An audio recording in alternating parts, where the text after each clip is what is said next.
un embargo económico, comercial y financiero a Cuba. La severidad y el alcance de las sanciones han variado dependiendo de los acontecimientos políticos en Cuba, en Estados Unidos y en el resto del mundo. Sin embargo, el carácter continuado del embargo ha provocado debates frecuentes e intensos en foros internacionales. La Asamblea General de la ONU ha condenado repetidamente el embargo estadounidense por considerarlo contrario a la Carta de las Naciones Unidas y al derecho internacional. De hecho, el 29 de octubre de 2008, la Asamblea General de la ONU aprobó una resolución en la que pedía a Estados Unidos que pusiera fin al embargo contra Cuba. Aquella resolución se aprobó por 185 votos a favor. Por otra parte, la Comisión Interamericana de Derechos Humanos también ha reiterado su posición respecto al impacto que generan tales sanciones económicas sobre los derechos humanos de la población cubana, por lo cual insiste en que el embargo debe terminar. También la comunidad internacional ha denunciado el embargo estadounidense porque viola el derecho internacional y también por motivos morales, políticos y económicos. Desde que Barack Obama ocupó su cargo como presidente de Estados Unidos en enero de 2009, ha habido un intenso debate y numerosos llamamientos nacionales e internacionales para que levante su embargo a Cuba. Por desgracia, dentro de este debate apenas se hace mención al impacto negativo del embargo sobre los derechos humanos de la población cubana.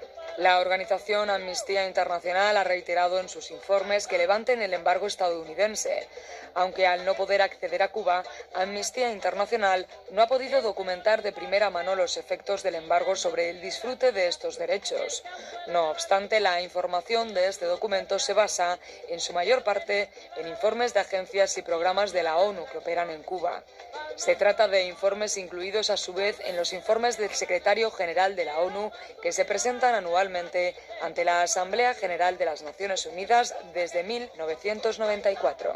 Hay que tener en cuenta que la imposición del embargo no exime al gobierno cubano de sus obligaciones de respetar, proteger y hacer realidad los derechos humanos de todos los habitantes de Cuba. Aunque el embargo afecta a la capacidad del gobierno cubano de hacer realidad progresivamente varios derechos económicos, sociales y culturales, el gobierno debe brindar la máxima protección de estos derechos, en la medida en que lo permitan los recursos disponibles. Al hacerlo, no debe incurrir en discriminación de ningún tipo y debe dar prioridad a los miembros más vulnerables de la sociedad.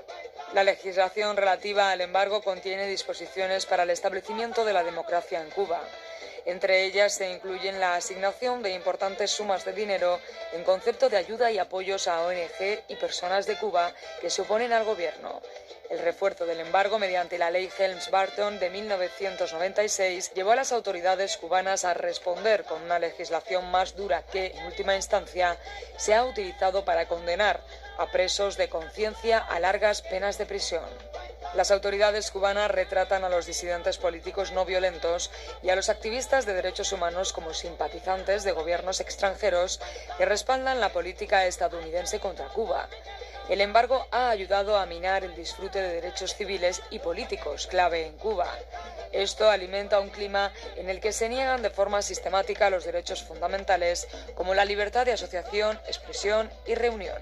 Aunque el gobierno cubano es el principal responsable de respetar, proteger y hacer realidad los derechos en Cuba, existe un reconocimiento internacional respecto a que al imponer sanciones tales como embargos comerciales, los estados deben tener en cuenta los posibles efectos de estas sanciones en el disfrute de los derechos económicos, sociales y culturales en el país afectado.